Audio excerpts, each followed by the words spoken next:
हमारे स्टूडियोज में आ चुके हैं हमारे मैनेजिंग एडिटर बाजार पर राय और स्टॉक्स उनके रेडार पे कौन से हैं इस बारे में बात करने के लिए। गुड मॉर्निंग निकुंज। निकुंज, हम निफ्टी का चार्ट देख रहे थे, फ्राइडे को डेज लो के करीब बंद हुआ 8000 के नीचे।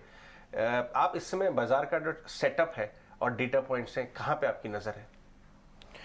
अजय, दोनों सी बातें हम कर सकते हैं बिकॉज मार्केट इतना फ्लैट है कि अब दोनों राय जो है दोनों बातों में बुलिश और बेरिश ओपिनियन दोनों में दम है। बुलिश ओपिनियन है जी कि इतना खराब हो चुका है माहौल, उसके बाद मार्केट टिका हुआ है, फॉरेन इंस्टीट्यूशनल इन्वेस्टर्स की बाइंग चल रही है।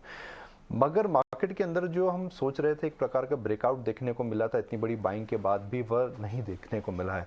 अभी भी मार्केट बजट डे लो के नीचे है। अगर आप बजट डे और आप मार्केट को भी कंपेयर करें तो बजट बहुत अच्छा था, उसके बाद एफआई की बाइंग आई है, उसके बाद अडानी ग्रुप ऑफ स्टॉक्स की वजह से जो प्राइस डिसलोकेशन हुआ था मार्केट में और लेंडर्स में और बैंक्स में और एनबीएफसीज में वह ख़त्म हो चुका है। मगर उसके बावजूद भी मार्केट बजट डे के हाई पर नहीं आ रहा है। ये एक प्रकार का इंडिकेशन है कि हालांकि मार्केट गिर नहीं रहा है मगर उसके अंदर इंटरेस्ट नहीं है। मेरा ये मानना है कि इस समय एफआई की एफएनओ में जो पोजिशनिंग है काफ़ी एक तरफा है, एवरेज से ज़्यादा है। यानी हम अंग्रेजी में जो कहते हैं everybody is on the same side of the boat. When people are on the same side of the boat वो ट्रेड रेयरली चलती है। तो शॉर्ट ट्रेड तो इस समय लाजमी नहीं है। लॉन्ग ट्रेड निफ्टी को सोच करके आप अपना व्यू ना बनाएं बिकॉज वो आपको एक प्रकार से डिसेप्टिव ट्रेड दे रहा है। मगर इस मार्केट के अंदर मुझे लग रहा है कि small and mid cap stocks के अंदर धीरे धीरे बेस बिल्डिंग है वो चालू हो चुकी है। अगले 15 दिन में अजय, मैं सुबह डेटा देख रहा था, कोई बड़ा ट्रिगर नहीं है, कोई बड़ा इवेंट नहीं है, कोई बड़ा कैलेंडर इवेंट नहीं है। तो मार्केट में जब टिपिकली इस प्रकार का माहौल होता है तो सेंटिमेंट, फ्लोज, टेक्निकल से ही फैक्टर रुझान मिड कैप्स की तरफ भी जा सकता है। देखिए, आप अगर मार्केट देख रहे हैं तो आप क्या बोलेंगे? आप ये बोलेंगे जी मार्केट खराब तो नहीं है, भले ही वो फ्लैट हो मगर खराब नहीं है। खराब और फ्लैट में फर्क होता है। तो मार्केट टिका हुआ है और अर्निंग्स अक्रॉस द बोर्ड अच्छी नहीं है मगर अर्निंग्स सिलेक्टिवली अच्छी हैं। जिन पॉकेट्स में अर्निंग्स अच्छी हैं मुझे लगता है उनके अंदर आउट परफॉर्मेंस दिख रहा है, वो आउट परफॉर्मेंस चालू रहेगा। ठीक है, देखो मार्केट टिका हुआ तो है लेकिन ऐसे में स्टॉक स्पेसिफिक आपकी नज़र कहाँ है वो हम सब जानना चाहते हैं। बैंक्स में बिकवाली का दबाव था लेकिन इंडियन एनबीएफसीज को आप कैसे देख रहे हैं? श्रीराम ट्रांसपोर्ट फाइनेंस पर एक रिपोर्ट आई है, क्या आपको लगता है कि सप्लाई ओवरहैंग के बाद एक पॉजिटिव स्टांस वहाँ से, क्योंकि ओवर रेट की यहाँ पर ओवरवेट की रेटिंग है? जी, मेरा व्यू नहीं है, मॉर्गन स्टैनली का व्यू है, मगर इस व्यू से मैं सहमत हूँ। श्रीराम ट्रांसपोर्ट फाइनेंस अगर आप देखें तो एक प्रकार का प्ले है कि अगर सीवी सेल्स अच्छी हैं तो श्रीराम ट्रांसपोर्ट का बिजनेस हमेशा अच्छा होता है। ये सेकंड हैंड टू व्हीलर के, सेकंड हैंड सीवी के अंदर भी एक काफ़ी बड़े इनका प्रेजेंस है।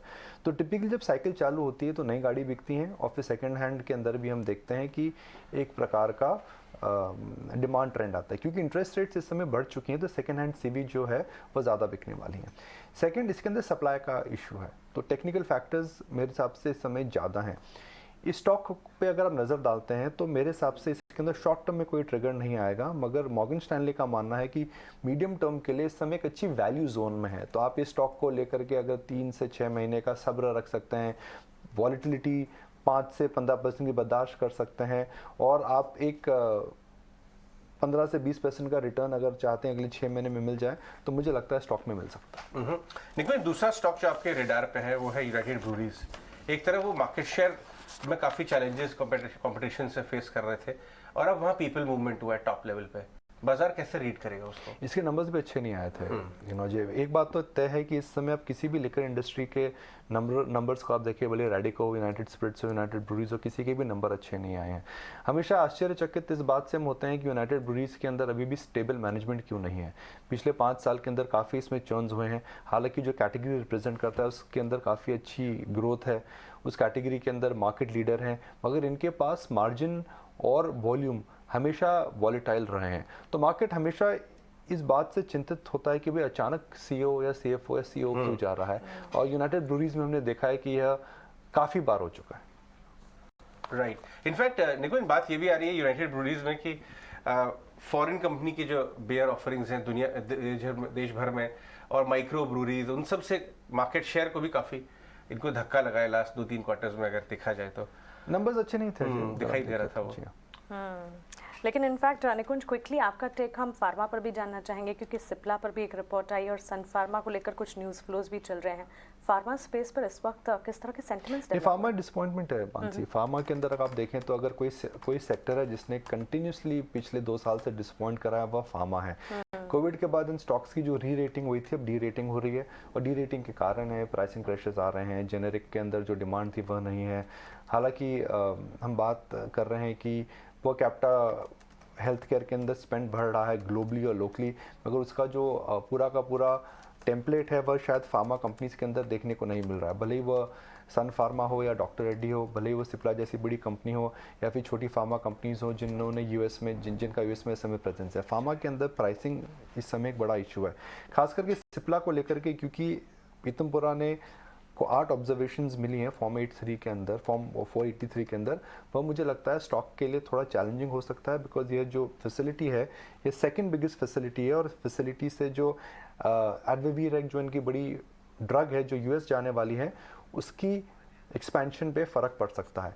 मगर अगर आज सिप्ला ज़्यादा गिरता है या कुछ दिनों में गिरता है तो मेरे हिसाब से उसमें बायर होना चाहिए आपको, क्योंकि सिप्ला एक ऐसी कंपनी है जिसका डोमेस्टिक प्रेजेंस काफ़ी ज़्यादा है। फार्मा के अंदर अच्छी खबर और बुरी खबर दोनों है। सेक्टर ने डिसअपॉइंट करा मैं मानता हूँ, मगर आपको ऐसी कंपनीज में नज़र रखनी चाहिए जो डोमेस्टिक फोकस ज़्यादा है। तो अगर आप सिप्ला को कंपेयर करें डॉक्टर रेड्डी से या सन फार्मा से, ऑरबिंदो फार्मा से या लुपिन से, इनका डोमेस्टिक प्रेजेंस बहुत ज़्यादा है। यूएस बिजनेस इनका इतना बड़ा नहीं है, ये लेट गए थे तो इसलिए बच गए। ग्रोथ है, मगर जो बड़ी कंपनीज को मार पड़ी है यूएस बिजनेस में, सिप्ला को उतनी मार नहीं पड़ी। तो इस न्यूज़ से अगर स्टॉक गिरता है तो मेरे हिसाब से बायर होना चाहिए। राइट, यूनाइटेड ब्रूअरीज, सिप्ला और श्रीराम ट्रांसपोर्ट फाइनेंस निकुंज के रेडार पे। Thank you very much Nikunj in stocks और मार्केट पर राय देने के लिए। आगे बढ़ते हैं और अब